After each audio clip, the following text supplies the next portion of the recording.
আসসালামু আলাইকুম। আমি আব্দুল্লাহ আল নোমান, একজন প্রফেশনাল ডিজিটাল মার্কেটার এবং ফ্রিল্যান্সার। আজকে আমি আপনাদের সাথে কথা বলবো ফ্রিল্যান্সিং সেক্টরের অন্যতম জনপ্রিয় মাধ্যম হলো ডিজিটাল মার্কেটিং। আজকে আমি সেই ডিজিটাল মার্কেটিং নিয়ে কথা বলবো। ডিজিটাল মার্কেটিংটা কি তা নিয়ে বিস্তারিত কিছু কথা বলবো।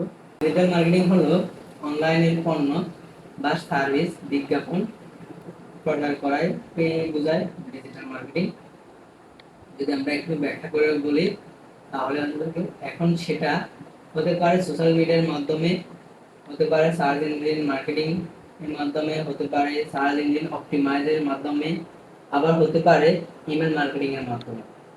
ডিজিটাল অ্যাডভার্টাইজ এবং প্রযুক্তি, মোবাইল, কম্পিউটার, ইন্টারনেট ইত্যাদি যদি আপনার কাছে থাকে তাহলে আপনি বিশ্বের যে কোনো প্রান্তে বসে আপনি ধারাবাহিকভাবে কাজ করতে পারবেন খুব সহজে।